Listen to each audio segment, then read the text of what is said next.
My lovely students, welcome to Mathological. In this session, we'll be discussing questions from the first shift of CMAT 2025. Start करते हैं. And if you've not already subscribed to our YouTube channel and you like the content, then make sure to subscribe to the YouTube channel as well as press the bell icon. You can also join the Telegram channel Mathological. So we'll be doing all the 20 QADI questions from the first shift. Now, first question: Rima had n chocolates. She distributed them among 4 children in the ratio of 1/2 is to 1/3 is to 1/5 is to 1/8. If she gave them each one a complete chocolate, यानी कि number of chocolates given to each of them was a integer. तो minimum number of chocolates she had distributed क्या होगा? तो first of all जो हमें ratio given है इसको फ्रैक्शन से इंटीजर में कन्वर्ट करते हैं, तब तो फिर हम आइडेंटिफाई कर पाएंगे वैल्यूज को. तो 1/2 is to 1/3 is to 1/5 is to 1/8. अब अगर इसको कन्वर्ट करना है इंटीजर में तो मल्टीप्लाई करना पड़ेगा वैल्यू से. That value should be LCM of denominator values, LCM of 2358, and 2358 calcium will be 8 into 5 into 3, which is 120. So multiply these ratios with 120. So 120 into 1/2, that is 60, is to 40, is to 24, and is to 15. और simplify तो कर नहीं सकते, most simplified form में. तो अगर 60 chocolates are given to the first child, 40 to the second, 24 to the third and 15 to the fourth, total the chocolates will be 139. तो minimum value will be 139. Question में पूछा है मिनिमम, तो answer हमारा 139 हो जाएगा स्ट्रेट अवे. ओके, अगर पूछता है कि क्या क्या पॉसिबल वैल्यूज है तो 139 का कोई भी इंटीजर मल्टीपल चलेगा, यानी 139 के could be possible values of the number of chocolates if every child has to be receiving integer number of chocolates. ठीक है, तो 139 and 278 both are possible, but minimum value will be option B, 139. Next question: if x square is equal to y plus z, y square is equal to z plus x, and z square is equal to x plus y, then a value 1 by x plus 1 plus 1 by y plus 1 plus 1 by z plus 1 क्या होगा? Now in any such question, जब भी इस type का question आए तो हमेशा try to put values instead of solving it. Try to put values. अगर वैल्यूज पुट करके आंसर आ जाए तो बेस्ट है, बट वैल्यू कौन सी पुट करोगे? एक्स वाई जेड को इक्वल रखोगे, बट कौन सी वैल्यू पुट करोगे? वो वैल्यू पुट करोगे जो कि इस इक्वेशन को सेटिस्फाई करता हो. यानी कि z square is equal to x plus y. Now if x is equal to y is equal to z, then we can say that z square is equal to z plus z, or z square is equal to 2z. ठीक है, सो z into z minus 2 must be equal to 0. अब या तो z तुम्हारा 0 हो जाएगा और या फिर z equal to 2 होगा. z equal to 0 वाली वैल्यू नहीं लोगे क्योंकि उसमें तो सब कुछ ही 0 हो रहा है. That does not make a point. तो z equal to 2, यानी कि z is equal to 2 is equal to x is equal to y. तो all x and y and z must be equal to 2. Put कर दो. ठीक है, जब equal होंगे तब इक्वल टू होंगे, अदरवाइज तो डिफरेंट वैल्यूज भी पॉसिबल हो सकती है, बट वहां से हमें आंसर मिल जाएगा. तो जैसे ही पुट करोगे 1/2 plus 1 which is 1/3 plus 1/3 plus 1/3, so answer will be equal to 1 only. Option B answer हो जाएगा. That total value for 1/x plus 1 plus 1/y plus 1 plus 1/z plus 1 should be equal to 1. ये तो हो गया हमारा method जो कि exam में हम अप्लाई करेंगे डेफिनेटली ऐसे क्वेश्चन में to find out the value. और कन्वेंशनल मेथड क्या हो सकता है कि हम इंस्टेड सॉल्व करें. ठीक है, अब सॉल्व करके हमें अल्टीमेटली क्या करना है? 1/x plus 1 के फॉर्म में वैल्यूज को लाना है. तो समहाउ x plus 1 आना चाहिए कहीं ना कहीं पे. अभी हमें जो इक्वेशन गिवन है वहां पे क्या गिवन है? x square is equal to y plus z. Okay, and y square is equal to z plus x and z square is equal to x plus y. Now if we are adding all these three, तो क्या हो जाएगा? x square plus y square plus z square is equal to 2 times of x plus y plus z, यानी कि हमारा काम बनेगा नहीं. हमें x plus 1 y plus 1 z plus 1 उस तरह से तो नहीं मिलेगा. तो क्या कर सकते हैं हम? If we add x on both sides, then left hand side becomes x plus x square, right hand side becomes y plus z plus x. और x plus x square में if we take x as common, तो inside bracket that will be x plus 1, isn't it so? तो यानी कि यहाँ से हमें value मिल सकता है. तो left hand side will be x into x plus 1 and right hand side will be x plus y plus z. Okay, so x plus 1 will be equal to x plus y plus z divided by x. और reciprocal of these, यानी 1/x plus 1 will be equal to x upon x plus y plus z. Similarly 1/y plus 1 will be equal to y upon x plus y plus z, and 1 upon z plus 1 will be equal to z upon x plus y plus z. Now if we add all these three equations, इनको add करते ही value क्या मिलेगा? Left hand side will be same as this value and right hand side will be x plus y plus z upon x plus y plus z, which is equal to 1 only, and hence answer will be equal to 1, option B. Okay, appreciate कर पा रहे हैं इस बात को. आगे बढ़ते हैं, नेक्स्ट क्वेश्चन पे चलते हैं. Next is we have to match list 1 with list 2 and list 1 is giving quadratic equation, list 2 हमें रूट्स दे रहा है उन इक्वेशंस के। और ऑप्शंस को चेक करो, ऐसे किसी भी क्वेश्चन में सबके लिए रूट्स निकालने की जरूरत नहीं है। तो ए इज ऑलवेज मैच्ड विद 2, यानी कि ए और 2 का तो परफेक्ट मैच है, वहाँ पर डाउट ही नहीं है। तो या तो बी में चेक कर लो या फिर सी में या डी में, किसी भी एक में चेक कर लो। तो इट से हमने डी में चेक किया, ऑप्शन डी के साथ मैच कराते हैं। तो डी हमारा 2x² plus 11x plus 12 is equal to 0। So product of 2 and 12 is 24 and sum is -11। Sum आएगा -11, 24 प्रोडक्ट आएगा। So values can be 8 and 3, -8 and -3। And since 2 आ रहा है कोफिशिएंट, लीडिंग कोफिशिएंट, तो डिवाइड बाई 2 कर दोगे। So roots will be -4 and -3/2, यानी कि D should be matched with the third one. So clearly option D will be our answer. ठीक है। सिमिलरली अगर बाकी भी केस में निकालो, तो जैसे फॉर एग्जाम्पल सी में है, तो सम आ रहा है -17, प्रोडक्ट आ रहा है 52, तो 13 एंड 4, -13 एंड -4, तो C is matched with 1। And similarly B में क्या आ रहा है, प्रोडक्ट आ रहा है 20, सम आ रहा है 9, तो 4 एंड 5, बट डिवाइड करोगे 20 से, तो 4/20 एंड 5/20, यानी 1/5 एंड 1/4, तो B is matched with fourth one. And similarly for A, 12 product है, 4 and 3 will be the roots, okay, but 4/12 and 3/12, यानी कि 4/12 यानी 1/3 एंड 1/4, तो ए इज मैच्ड विद 2, जो कि पहले ही हो चुका है। बट ऐसे क्वेश्चंस में कोशिश ये करना है कि जो ऑलरेडी वैल्यू हमारी दिख रही है, ठीक है, कम से कम वैल्यूज को निकाल के फटाफट आंसर में पहुंचो। अगला question, a fair coin is tossed repeatedly if tail appears on the first 4 tosses, यानी कि फर्स्ट 4 टॉसेस का आउटकम क्या है, टेल है। Every toss is a tail, ends in a tail. Then probability of head appearing on the fifth toss. Fifth toss is a independent toss. जब भी तुम coin tosses कराओगे, तो जो भी कॉइन टॉस हो गए वो सारे के सारे आपस में इंडिपेंडेंट है, यानी कि एक कॉइन टॉस का आउटकम दूसरे कॉइन टॉस का आउटकम को अफेक्ट नहीं करता है। So definitely fifth coin toss is also independent coin toss. तो outcome of probability of head appearing on the fifth toss will be equal to 1/2 only, because 2 outcome तो possible है, उनमें से एक के बारे में बात करें, 1/2 will be the answer, option B. ठीक है, this is known as gambler's dilemma. Gambler's dilemma, one gambler thinks कि अगर हमारा 4 बार कॉइन टॉस में टेल आया है, तो यानी कि probability of head on the next coin toss increase करेगा, क्योंकि अल्टीमेटली तो चीज़ें इवन आउट होना है। But since every coin toss is independent, तो प्रोबेबिलिटी स्टिल रिमेन्स 50% ओनली। ठीक है, प्रोबेबिलिटी हमारा इनफाइनिटी में टॉसेस में the likelihood is that 50% times head will be there, 50% times tail will be there, तभी तो प्रोबेबिलिटी हमारा 1/2 आ रहा है। बट डेफिनेटली क्योंकि हर एक टॉस हमारा इंडिपेंडेंट है, तो टॉस का प्रोबेबिलिटी जो हमारा हेड या टेल का है, that will B 50% only for one particular toss. Okay, next question. Now this is a DI set with 3 questions. Pie chart हमें क्या दे रहा है? Pie chart is giving breakup of number of students studying in different specializations of management colleges and who recently got placed. So first pie chart is on students studying in different specializations. Number of students है 3600, and second one is about those who recently got placed in each specialization. और number of students placed कितने हैं? 1200 have gotten placed. Okay, ठीक है। तो पहला question हमारा कह रहा है total number of students who got placed from all the specialisations together was what percentage of total number of students pursuing specialisation operations marketing and finance, यानी कि 1200 कितना परसेंट होगा उन स्टूडेंट्स का who are pursuing specialisation operations marketing and finance. Operations is 35%, marketing is 18%, finance is 20%। 35 + 18 + 20, 35 + 18 + 20, total percentage होगा 35 + 38 73%। So 1200 is what percentage of 3600 into 73% into 73/100, या फिर into 73%। ठीक है, फ्रैक्शन में निकाल लेते हैं वैल्यू, तो क्या परसेंटेज होगा? सो एक सेकेंड, लेकिन एक सेकेंड, तो यहाँ पे 2 0 2 0 गए, 12 से जाएगा 3 टाइम्स, तो this becomes 100/290। Now what percentage value this will be?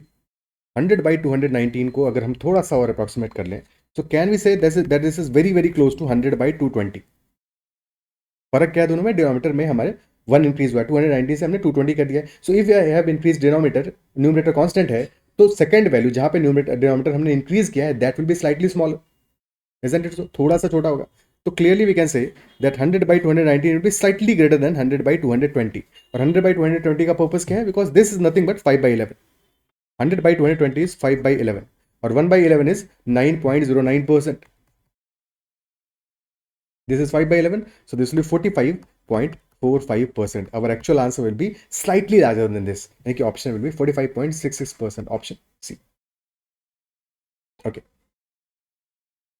ठीक है, और बेटर अप्रोक्सीमेशन के लिए हम ये कर सकते थे कि from 219 to 220 there is an increase of 1 which is approximately 0.5%, है कि नहीं? तो 100/219 से हम 100/220 पे गए, हमने कितना इंक्रीज किया है? या फिर वाइस वर्सा देख लो, 100/220 से 219 पे गए तो कितना हमने डिक्रीज किया है? तो यहाँ पे डिक्रीज किया हमने रफली 0.5% का, ठीक है? या 100/219 से जब हमने बड़ा किया तो रफली 0.5% का चेंज आया हमारा। तो 0.5% ऑफ 45.45% क्या होगा? रफली 0.22, तो एड 0.22, तो हमारा आंसर विल बी 45.45 प्लस 0.22 यानी कि 45.67 के आसपास का आंसर आएगा। Option C will be clearly the winner, clearly the answer. ठीक है, ओके, आगे बढ़ते हैं। Next question, what is the difference between total number of students pursuing a specialization in business analytics and HR combined and number of students who got placed from marketing and finance combined?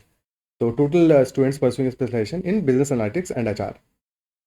So business analytics is 15%, HR is 12%, 27% of 3600. And second value क्या है? Who got placed from marketing and finance. So marketing and finance 22 and 30%, so 30% of 1200.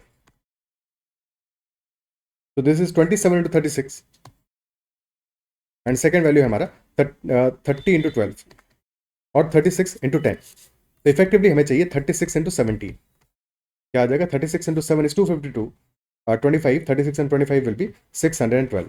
So answer will be 612. Option D will be the difference between the two values. Okay. Next question. The number of students who got placed from the HR specialization was what percentage of total number of students studying in that specialization? तो कितने place हुए हैं हमारे HR से? 11% of 1200, and 11 into 12 is what percentage of total students who are pursuing HR? That is 12 into 36. So this is equal to 11/36. Okay, which is nothing but 12 minus 1/36. और 12/36 हुआ 33.33%. 1/36 रफली 3% होगा, तो माइनस 3% कर दो, आंसर हमारा आ जाएगा 30.56%। ऑप्शन बी की वैल्यूज इतना क्लोज तो है नहीं। अदरवाइज एग्जैक्ट निकालना होता तो 1/36 परसेंटेज में क्या होगा? That will B 100/36 which is basically 25/9। So 2 and 7/9। ठीक है, 2 and 7/9 और 1/9 होता है 11.1%, सो दिस इज 77.77। ठीक है, so this is basically 2.77% to be very very precise. ठीक है बजाय, तो एग्जैक्ट वैल्यू भी वहां से आ जाएगी। Okay, next question, there are 3 bottles of mixtures of syrup and water in the ratio 2:3, 3:4 and 7:5. 10 liters of the first, 21 liters of the second bottle are taken. How much quantity of mixture from the third bottle is to be taken so that the final syrup and water ratio of mixture from 3 bottles will be 1:1? If the final mixture from all the 3 bottles is added and mixed in a big container.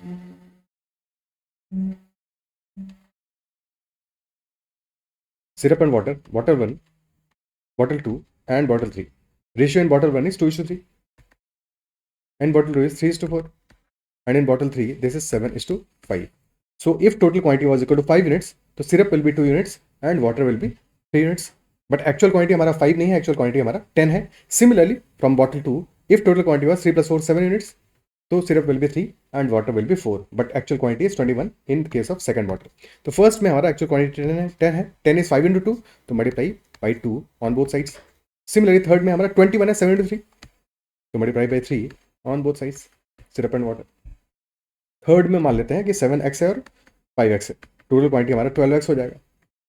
और question ये कह रहा है कि ultimately finally syrup and water का ratio is 1:1।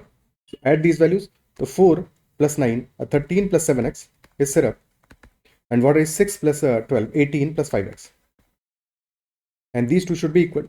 13 + 7x is equal to 18 + 5x, तो 2x is equal to 5। और question पूछ रहा है क्या? क्वेश्चन पूछ रहा है कि quantity from the third bottle, और थर्ड बॉटल की क्वांटिटी है 12x यानी मल्टीप्लाई बाई 6, तो 2x into 6, 12x is equal to 5 into 6 30. So 30 liters must be taken from the third bottle to ensure that. Option C will be the answer. Okay. Next question, arrange the following in the descending order. Descending order में arrange करना है और हमें सारी की सारी values क्या 3 की पावर्स में गिवन है। First value 3 to the power 3 to the power 3 to the power 3, second value 3 to the power 33 to the power 3, third है 3 to the power 33 3 to the power 3 multiplied 33 times and last one is 3 to the power triple 3। तो बस power पे focus करो, जिसकी power, क्योंकि 3 हमारा जो है base is basically greater than 1। So अगर हमारा बेस ग्रेटर देन 1 है, ठीक है, if we are trying about let say a to the power m and a to the power n को हमें कंपेयर कराना है, and if a is greater than 1 and m is greater than n, in that case a to the power m will be greater than a to the power n।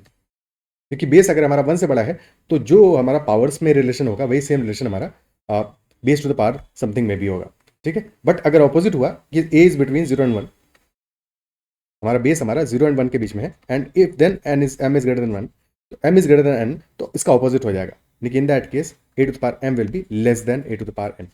अब क्योंकि इस case में हमारा सारे cases है base हमारा 3 है, तो वहां पे टेंशन नहीं लेना है, जो ऑर्डर हमें पावर का मिलेगा उसी ऑर्डर में हमारे नंबर्स होंगे।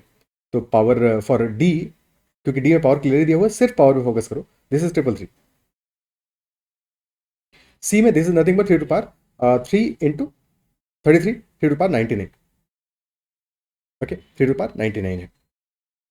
क्योंकि एक डिफरेंस जो हमेशा याद रखना है, देखो a to the power m n times this is not same as a to the power m to the power n, दोनों डिफरेंट बातें हैं, ठीक है। क्योंकि यहां पे है पावर हमारा m to the power n, m to the power n, यानी कि m is multiplied n times, ठीक है। m को हम n टाइम्स मल्टीप्लाई कर रहे हैं, बट यहां पे क्या है a to the power m को हम n टाइम्स लिख रहे हैं और मल्टीप्लाई कर रहे हैं। तो a to the power m को जब n टाइम्स लिखोगे तो पावर्स हमारी क्या होगा, m इंटू n होगा एक्चुअल पावर, और यहाँ पे हमारा जो पावर है that is multiplied n times, both are different, both are not equal, तो ये कंफ्यूज नहीं होना है कभी भी यहाँ पे, ठीक है। तो सेकंड केस में ऑप्शन सी में हमारा 3 टू पावर 99 आ गया। ऑप्शन बी में क्या होगा, this is 3 to the power 33 to the power 3, तो यहाँ पे 33 क्यूब है, पावर हमारा 33 क्यूब है, ठीक है। तो 33 का जो क्यूब होगा that will be clearly greater than 99 and triple 3, obviously larger होगा। तो ऑप्शन सी और डी में पावर 99 एंड ट्रिपल 3 है, तो definitely C is less than D.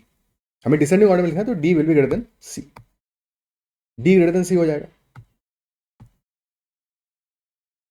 और बी उससे ही बड़ा वैल्यू होगा क्योंकि बी में पावर 33 क्यूब है, तो B is greater than D greater than C. अब क्या यहाँ पे कोई और ऑप्शन है जो कि इस तरह से आ रहा है, बी डी सी एक ऑप्शन ए है, और फिर इसके बाद में सी भी हो सकता है, ठीक है, तो होल्ड करना पड़ेगा, बट डी या फिर बी तो नहीं हो सकता, तो ए और सी में से कोई एक पॉसिबिलिटी होगा। ए में हमारा वैल्यू आ रहा है 3 to the power 3 to the power 3 to the power 3, ठीक है। तो पावर की वैल्यू देखना है 3 to power 3 to the power 3, okay. और हमेशा पावर में ऊपर से देखोगे तो 3 to power 3 to power 3, again focus on this part, तो 3 टू पावर 3 इज 27, यानी कि basically this is 3 to the power 3 to the power 27। अब कंपेयर करना में कि 3 टू पावर 27 और 33 क्यूब में से लार्जर वैल्यू क्या होगा, तो 3 to power 27 is nothing but 3 to power 9 into 3, या फिर 3 टू पावर 9 होल क्यूब, और 3 to power 9 is much much larger than 33, तो clearly 3 to power 9 whole cube is greater than 33 cube, तो a is the largest value, a b d c will be our answer, option A answer हो जाएगा, a b d c will be the perfect order, okay, ठीक है। Next question, arrange the following in the descending order, root 3 minus root 2, root 4 minus root 3, root 5 minus root 4 and root 2 minus 1। और in all these cases root के अंदर की जो values उनका difference कितना है, 1 आ रहा है, 3 minus 2 is 1, 4 minus 3 is 1, 5 minus 4 is 1, 2 minus 1 is also 1, okay. So we can write this as कि root a minus root b, apply multiply this with conjugate, तो into root a plus root b upon root a plus root b, numerator हो जाएगा हमारा a minus b, a minus b upon root a plus root b।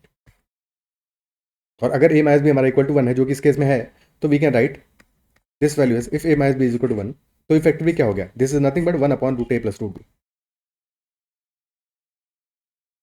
isn't it so? और 1 upon root a plus root b will largest, largest कब होगा, जबकि हमारा root a plus root b is smallest, जितना छोटा root a plus root b होगा उतना ही बड़ा हमारा फ्रैक्शन होगा। सो फर्स्ट केस में this is 1 upon root 2 plus root 3, second case में this is 1 upon root 3 plus root 4, larger than option A clearly, ठीक है। तो हमारा ऑप्शन बी में डिनोमिनेटर लार्जर है तो वैल्यू स्मॉलर होगा, यानी कि A will be greater than B.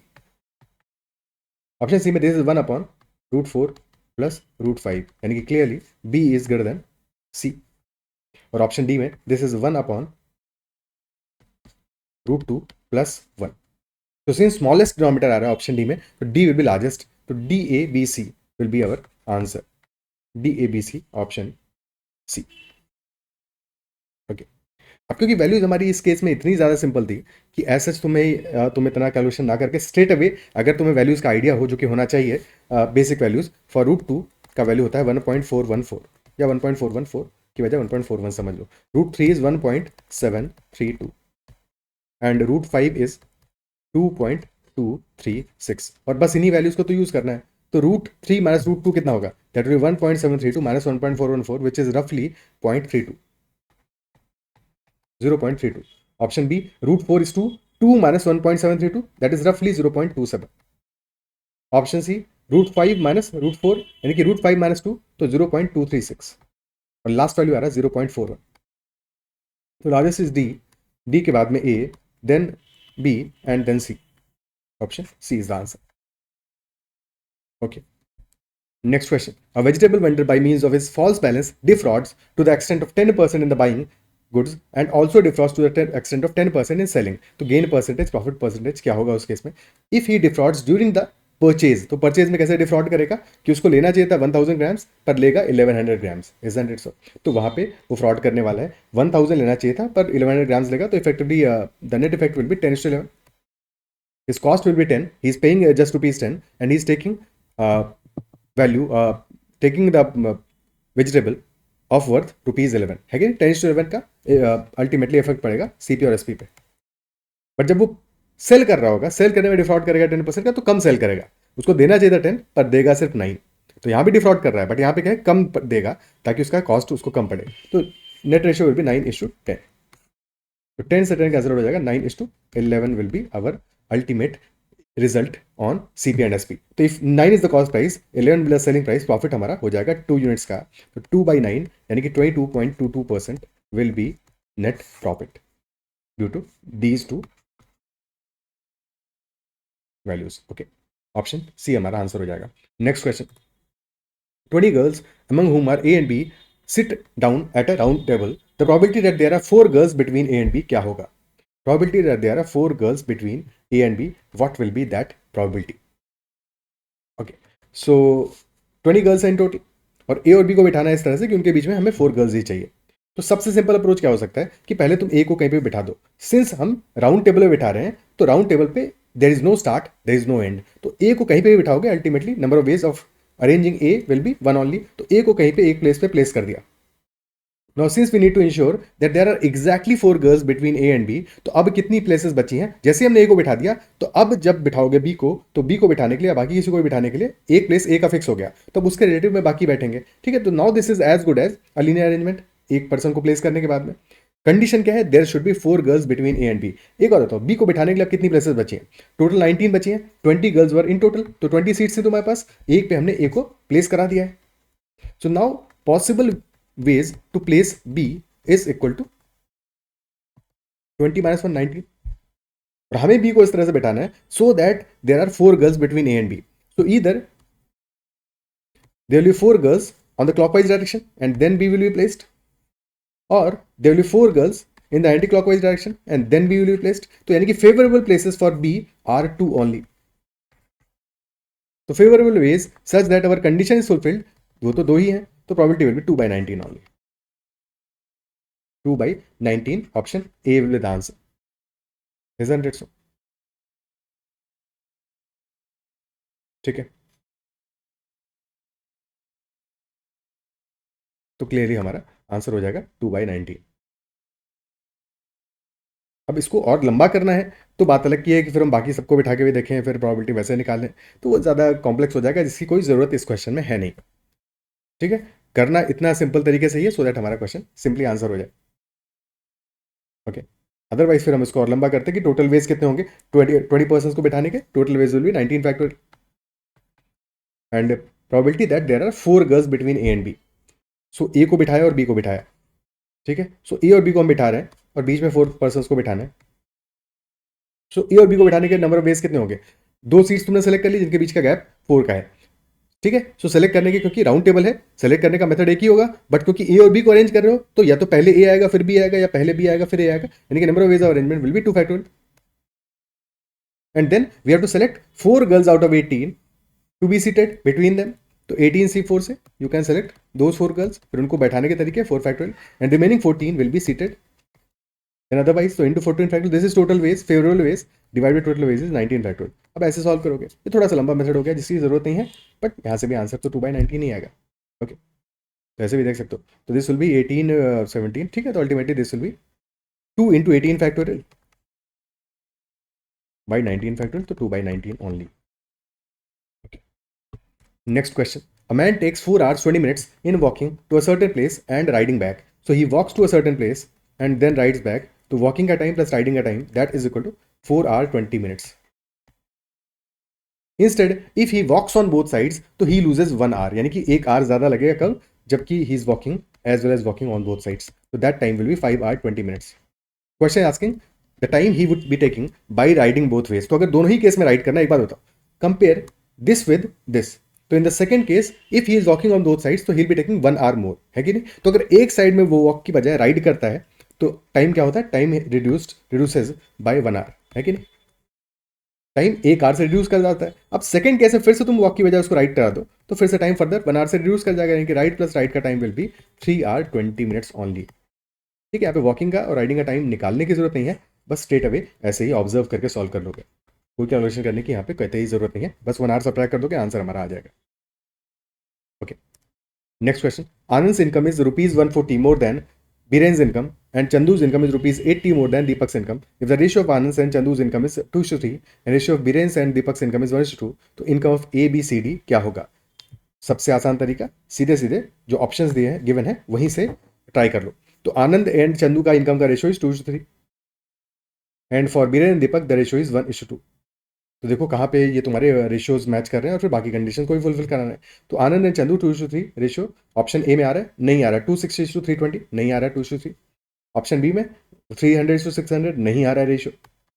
Option सी 400:600 आ रहा है, पॉसिबल है, बट फिर उसके बाद में बी और डी का भी बिल्कुल मैच कर रहा है तो पॉसिबल है। ऑप्शन डी में 320:480 मैच कर रहा है और 180:60 भी मैच कर रहा है, यानी कि सी और डी में से कोई एक आंसर होने वाला है। अब सी दूसरा कंडीशन क्या है, आनंद का income is ₹140 more than Biren's income. Okay, so yes this is also matching and Chandu's income is ₹80 more than Deepak's. तो yes this is also matching, यानी कि ऑप्शन सी ही हमारा आंसर हो जाएगा। फिर चेक करना है तो डी को भी एक बार देख लेते हैं कि 140 ज़्यादा है, ठीक है, और Chandu's income is 80 more, but यहाँ पे 120 आ रहा है, तो यानी कि डी तो आंसर नहीं है, ऑप्शन सी हमारा क्लियर विनर है। ठीक है, सिर्फ सीधे सीधे ऑप्शन से सॉल्व कर लेंगे, अदरवाइज सॉल्व करने के लिए फिर हमें बनानी पड़ती है इक्वेशंस। तो A B C and D, income of A is ₹140 more तो plus 140, income of C is ₹80 more and ratio of Anand and Chandu's income is 2:3। Biren and Deepak, क्योंकि बीरेन और दीपक से हम इंक्रीज करें तो बीरेन दीपक का इनकम का रेशियो 1:2 है, तो x और 2x मान लो, तो दिस विल बी x + 140, ये हो जाएगा 2x + 80, और इनका रेशियो क्या है 2:3 है, तो x + 140 upon 2x + 80 is equal to 2/3। तो 3x - 4x यानी कि x will be equal to 420 - 160, तो x इज इक्वल टू 260 आ गया।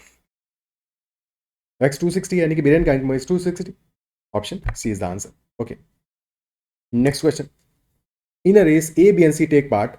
A beats B by 30 meters, B beats C by 20 meters and A beats C by 48 meters. तो दो statements given है, which of these statements are true.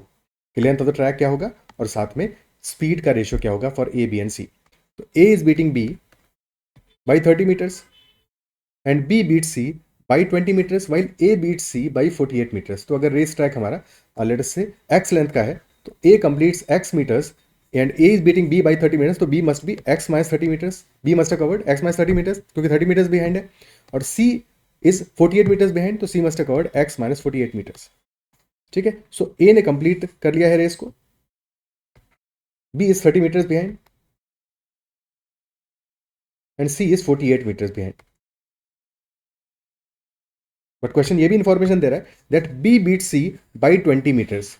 तो already at this position क्या फर्क है B और सी के बीच में? The gap is of that of 48 minus 30, यानी 18 मीटर्स का गैप ऑलरेडी इनके बीच में है, और total at the finish line B is beating C by 20 metres. तो 18 मीटर्स का लीड ऑलरेडी बी के पास में है, और फिनिश लाइन पे जब बी पहुंचेगा तो C will be 20 metres behind, isn't it so? यानी कि अल्टीमेटली कितना रेस बचा होगा, कितना रेस बचा होगा? अगर 18 मीटर्स बी ने पहले ही सी को पीछे छोड़ दिया है, B is already leading by 18 meters, ultimately at the finish line B will be leading by 20 meters, यानी कि 9/10 रेस कंप्लीट हो गया होगा। बी ने 9/10 रेस कंप्लीट कर लिया होगा, क्योंकि 1/10 बचा होगा। तो अगर 18 ऑलरेडी उसने लीड ले लिया है तो +2 का लीड ले लेगा in the remaining 1/10, isn't it so? तो 9/10 race B has completed, this is 9/10 of x, यहां से हमें ट्रैक लेंथ मिल जाएगा। So 9x/10 is equal to x minus 30, तो यहां से 30 is equal to x/10, x is equal to 300।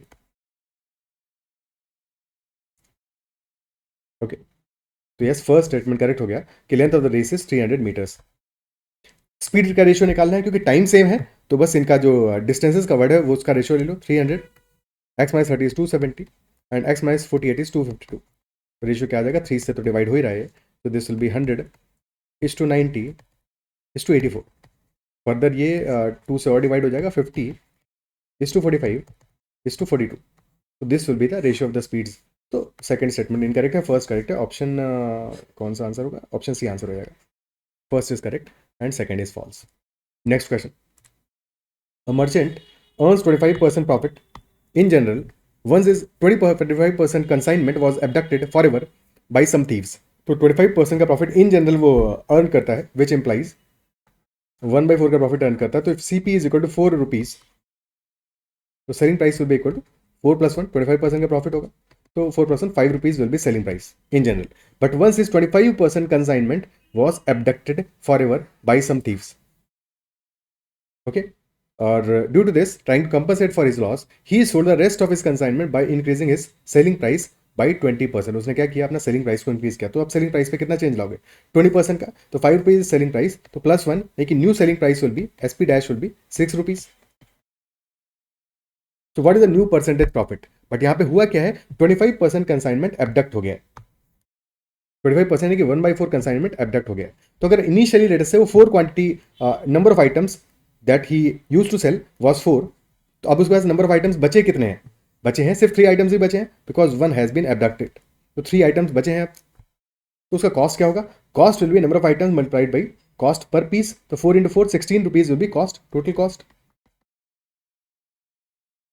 और टोटल रेवेन्यू क्या होगा, नंबर ऑफ आइटम बचे हैं 3, तो इन्हीं को सेल कर पाएगा, तो 3 × 6 यानी कि 18 rupees will be his total revenue या टोटल सेल्स। तो 16 rupees is cost, 18 is revenue, तो 2 रुपीज का प्रॉफिट हुआ है 16 पे। 2/16 will be our answer, which is basically 1/8 और 12.5%। Option C will be answer, 12.5% का प्रॉफिट हो जाएगा उसको। ओके,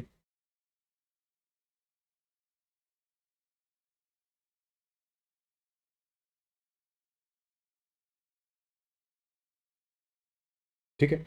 या फिर ऐसे सोचते कि पहले 100 रुपीज का आइटम था उसके पास में, 25% प्रॉफिट था, 125 पे दे रहा था, बट अब 20% उसने सेलिंग प्राइस इंक्रीज कर दिया तो 150 पे देगा, क्योंकि 125 + 25 किसका इंक्रीज क्या है, सेलिंग प्राइस का, तो 150 पे अब देगा। बट देता 150 तब जब उसके पास पूरा आइटम होता, बट आइटम 25% तो एबडक्ट हो गया है, तो remaining is basically 115 × 3/4 which is 112.5।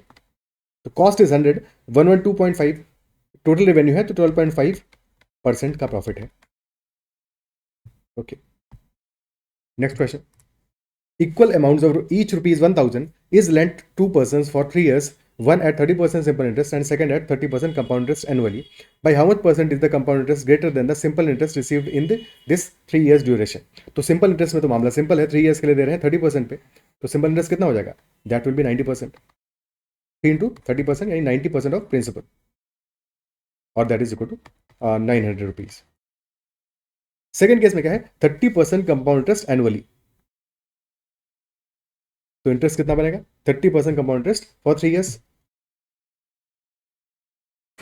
Okay, so amount in case of compound interest is 1 + r/100 to the power n multiplied by principal, और यहाँ पे n इज इक्वल टू 3 है, r इज इक्वल टू 30 है, और p तो हमारा p की value की जरूरत ही नहीं पड़ेगी खैर, क्योंकि हमें अल्टीमेटली पर p अंत में करना होगा, 1000 मल्टीप्लाई कर देंगे, तो a will be equal to 1.3 to the power 3 multiplied by principal.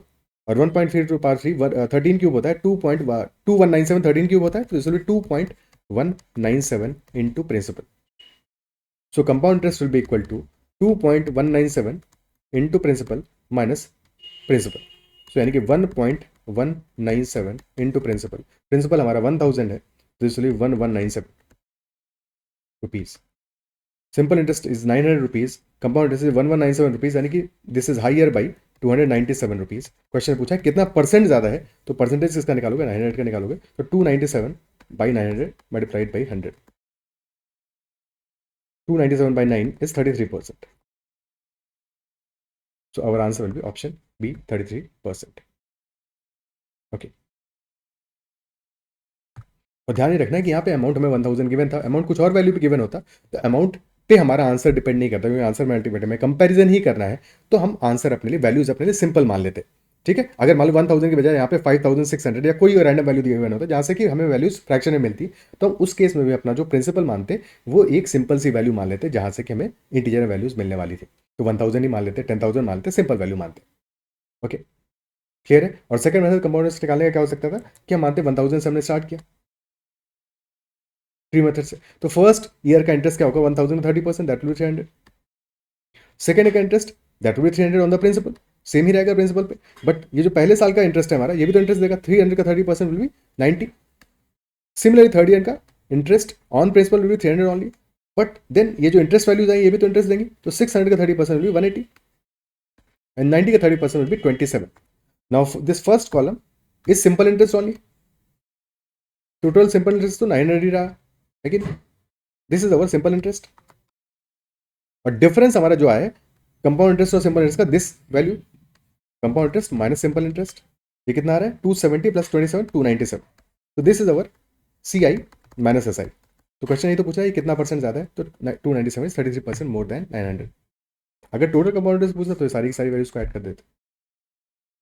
Next question, alpha and beta are two chemical fertilizers. Alpha consists of Np and K and beta consists of N and P. A mixture of alpha and beta is prepared in which the ratio of Np and K is 26%, 68% and 6%. The ratio of Np and K in alpha is 20, 70 and 10%. So what is the ratio of N and P in beta? So alpha and beta, or they consist of N, P and K. While beta consists of N and P only, यानी कि beta में K is equal to 0%.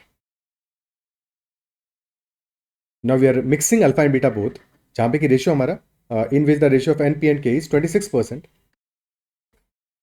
68% and 6%.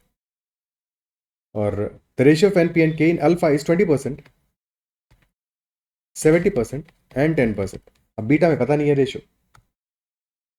मान लेते हैं alpha is quantity of alpha is A units, quantity of beta is B units, और net ratio क्या आ रहा है K का रेशियो तो हम कंपेयर कर सकते हैं, N और P का नहीं पता है, बट K का क्योंकि पता है हमको बीटा में 0 है और अल्फा में 10% है और नेट में this is 6% in total mixture. ठीक है, so 10% of A plus 0% of B is equal to 6% of A plus B. भाई कुल कितना बनेगा, टोटल बनेगा A प्लस B. तो 10% ऑफ A यानी कि 0.1 A प्लस 0 इंटू B, तो 0 ही है, तो this is equal to 0.06 into A plus B. अब चाहे तो इसको फ्रैक्शन में लिखो या फिर सीधे से लिख देते कि 10A is equal to 6 into A plus B. ठीक है, so 10A is equal to 6 into A plus B, और यहां से वैल्यू आ जाएगा 4A is equal to 6B. तो A by B this is equal to 3/2. तो पहली वैल्यू A और B का रेशियो हमारा 3:2 का है. If A is equal to 3 units, B will be equal to 2 units और A प्लस B हमारा 5 आ जाएगा. अब यहां से मैं N और P की वैल्यूज फाइंड आउट करनी है. अब देखो क्योंकि बीटा में हमारा K is equal to 0, so if N is equal to X%, तो P हमारा 100 माइनस X% होगा, बिकॉज K तो है ही नहीं, तो X एंड 100 माइनस X. ठीक है, किसी एक की वैल्यू फाइंड आउट कर लो. तो लेट्स से हमने N में इक्वेट कर लिया, सो 20 इंटू A यानी 20 इंटू 3 प्लस X इंटू 2 यानी 2X, this is equal 26 into A plus B which is 26 into 5 यानी 130. तो 2X is equal to 130 minus 60 which is equal to 70, तो X इक्वल टू आ गया 35. X 35% है, तो सेकंड वैल्यू यानी कि 100 minus X value 65%. Option C answer होगा 35 and 65% only. Clear है बात? ठीक है, आगे बढ़ते हैं।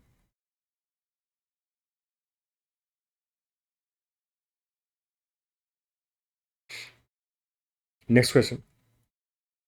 In a circus, there was a leopard and a tiger walking in the two different rings having same radii. It was observed that when leopard moved 3 steps, tiger moved 5 steps in the same time. यानी time same ले रहे हैं, number of steps moved by leopard and tiger are 3 and 5 in the same time. But साथ में distance traversed by leopard in 5 steps is equal to distance traversed by tiger in 4 steps. So how much rounds that a leopard made till when tiger completed 100 rounds, that is the question. तो क्योंकि round ये जो ले रहे हैं same radii है, दो rings हैं बट दोनों रिंग्स का रेडियाई सेम है। सो अगर रेडियाई सेम है दैट मीन्स पेरीमीटर सेम है, पेरीमीटर सेम है। Okay, so leopard is moving 3 steps while in the same time tiger is moving 5 steps, time same है। Okay, and in such cases यहां पे हमारा speed कैसे निकालोगे? तो देखो हमें स्पीड हमेशा होता है क्या, distance upon time. But distance यहां हमें कैसे गिवन है, हमें डिस्टेंस की वैल्यू से गिवन नहीं है, बट डिस्टेंस क्या होगा, number of steps taken in the same time multiplied by steps का लेंथ, जिसका हमें रेशियो गिवन है। ठीक है, स्टेप्स का लेंथ, और क्योंकि सेम टाइम की बात कर रहे हैं तो वही स्पीड का रेशियो होगा। तो for leopard and tiger, number of steps taken by leopard is 3 in the same time number of steps taken by tiger is 5. So 3:5 is number of steps taken per unit time. और distance of that step क्या given है हमें कि distance by leopard in 5 steps, यानी कि 5 times of leopard का 1 step is equal to 4 times of tiger का 1 step, यानी कि लेपर्ड और टाइगर के एक स्टेप का रेशियो क्या होगा, 4/5। तो distance covered per step this is equal to 4 and 5, इसका ratio 4 and 5। If you multiply these two, तो number of steps per unit time और डिस्टेंस कवर्ड पर स्टेप दोनों को मल्टीप्लाई करोगे तो 3 into 4 and 12:25। In the same time, distance covered का ratio for leopard and tiger that will be 12:25. So if leopard is covering 12 meters का distance, in the same time tiger will be covering 25 meters का distance. Okay, 12:25 का ratio आ गया। अब क्योंकि ये जो rings में डिस्टेंस ट्रेवल कर रहे हैं वहां पे पेरीमीटर सेम है, दोनों रिंग्स का पेरीमीटर इज सेम। तो अगर 12:25, this is ratio of their speeds और distance covered per unit time. Speed का रेशियो 12:25। ओके, सो क्वेश्चन कह रहा है how many rounds that a leopard made till when tiger completed 100 rounds. तो अगर tiger ने 100 राउंड्स कंप्लीट किए हैं तो ऐसे भी समझ सकते हो कि 12:25 अगर स्पीड्स का रेशियो है, सिंस पेरीमीटर सेम है, तो in the time tiger will be completing 25 rounds, leopard will be completing 12 rounds. और एक्चुअल में हमें निकालना है 100 राउंड्स के लिए, तो tiger has completed 100 rounds, 25 into 4, तो leopard must have completed 12 into 4, 48 rounds. Option C will be the answer. Okay, ठीक है,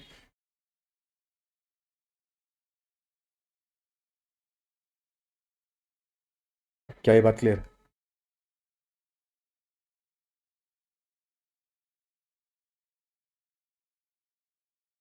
अच्छा, नंबर ऑफ राउंड्स हमारे डिपेंड करेंगे पेरीमीटर पे भी। इस क्वेश्चन में तो पेरीमीटर सेम था, बट मान लो अगर पेरीमीटर भी डिफरेंट होता तो number of rounds in that case would have been equal to speed upon perimeter, क्योंकि जिसको पेरीमीटर ज्यादा ट्रैवल करना पड़ेगा उसका नंबर ऑफ राउंड्स उतना ही कम होंगे। इजंट इट सो? तो अगर जस्ट इन केस यहाँ पे क्वेश्चन एक और बात कहता कि इन case of leopard and tiger the radius का रेशियो इज 1:3, रेडियस का रेशियो इज 1:3, तो जो रेडियस का रेशियो वही सेम पेरीमीटर का भी रेशियो होता, तो ratio of perimeter would have been equal to 1:3। तो number of rounds in that case का रेशियो क्या होता, 12/1 for leopard and 25/3 for tiger. तो अल्टीमेटली हमारा फाइनली रेशियो आता है 36:25 का। ठीक है कि ये रैंडम वैल्यू है, बट इस हिसाब से दिया है हमने कि सुधर समझ में है कि पेरीमीटर भी डिफरेंट होता है तो भी हम कैसे सॉल्व करते, because number of rounds taken would have been inversely proportional to perimeter, तो पेरीमीटर से हम वहां पे डिवाइड कर रहे होंगे। ओके, क्या क्लियर है? Next question. Now last question of this session, there are two statements given.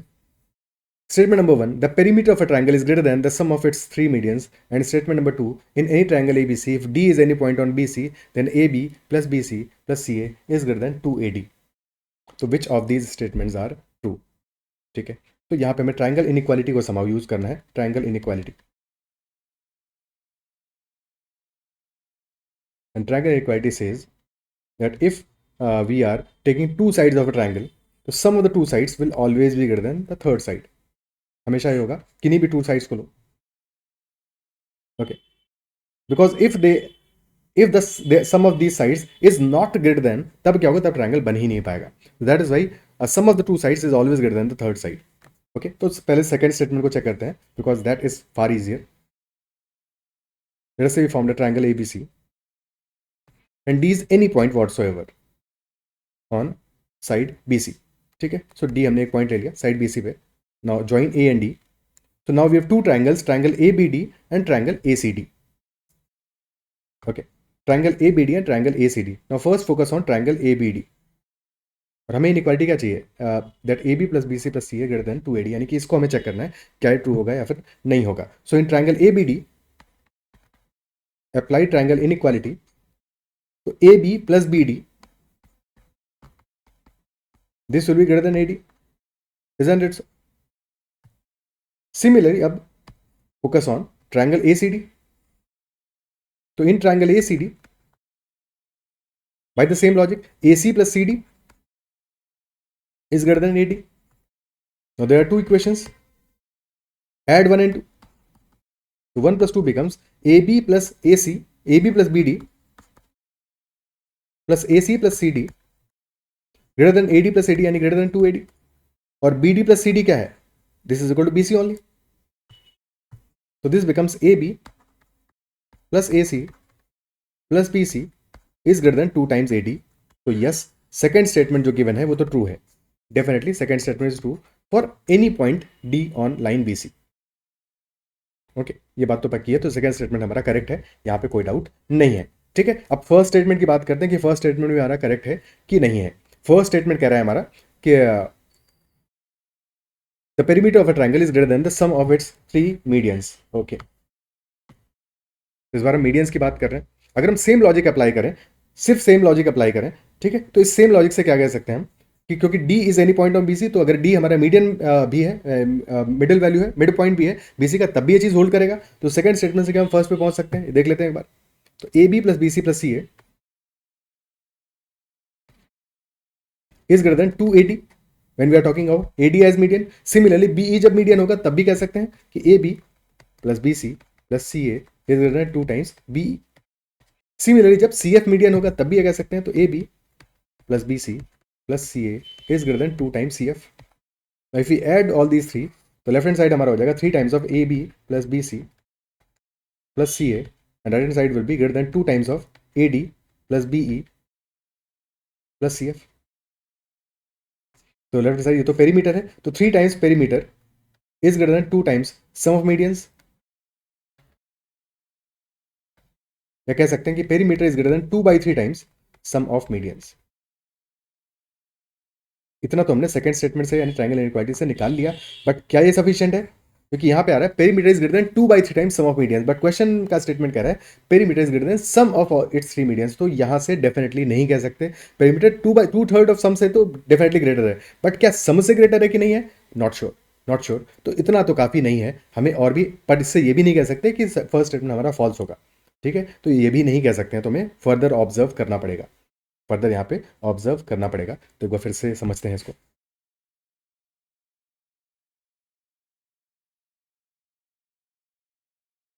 सो एक जो प्रॉपर्टी है वो अभी हम डिस्कस करेंगे, पहले उसको शॉर्ट में समझ लेते हैं। Late us say AD is a median in a triangle ABC। Okay, so we can say that AB plus AC this will be greater than 2 times AD। Okay, AD median is from vertex A, तो 3 lines जा रही हैं vertex A से, AB and AC the sides of the triangle and AD is a median, तो AB plus AC will be greater than 2 times AD।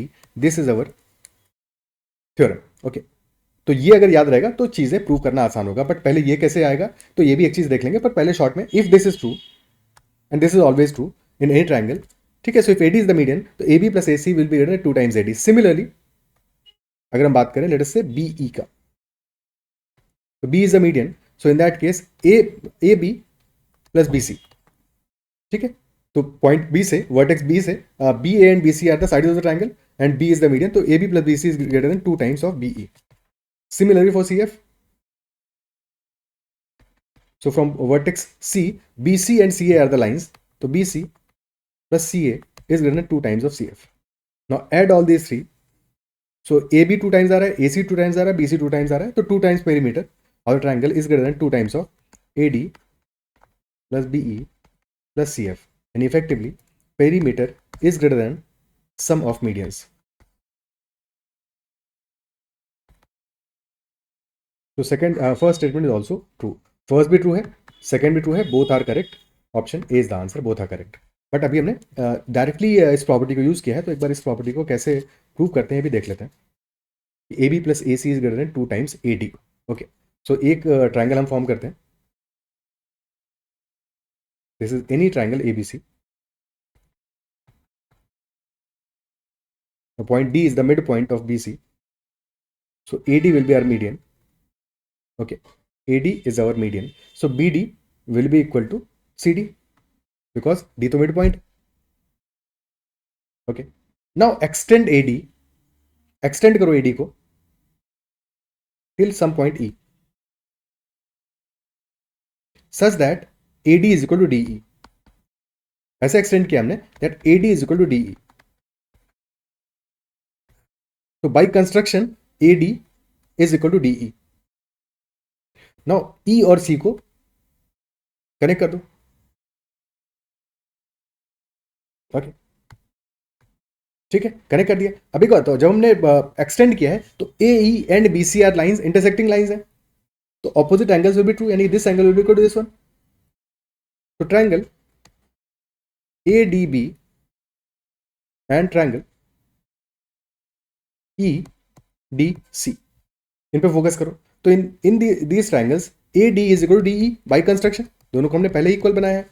Similarly B D is equal to D C because mid point है D, दो sides equal हो गए, और उन दोनों sides के बीच का जो एंगल है, those angles are also equal because opposite angles है.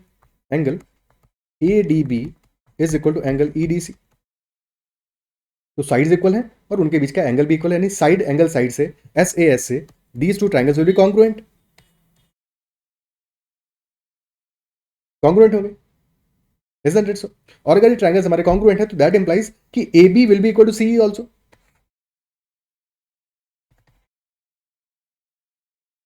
Okay, now focus on this triangle AEC. In triangle AEC, apply triangle inequality. So we can say that AC plus CE will be greater than the third side which is AE. और हमको ये पता है कि AB is equal to CE. So CE को replace कर सकते हैं AB से भी, तो AC plus AB will be greater than AE, और AE क्या है, AE is nothing but AD plus DE. AD और DE भी इक्वल है, तो A is 2 times AD. तो AC plus AB is greater than 2 times AD. Hence proved. जो principal हमने यूज किया था, जो थ्योरम यूज किया था, वो प्रूव कर लिया हमने. क्या ये अप्रिशिएट कर पा रहे हो, समझ पा रहे हो? तो सारी की सारी जो बेसिक बातें जो जरूरी थी to discuss all these 20 questions, उनको हमने डिस्कस किया है डिटेल में, हर बात को समझाए. आई बिलीव कि इन सारी बातों को अप्रिशिएट कर पा रहे हो, समझ पा रहे हो.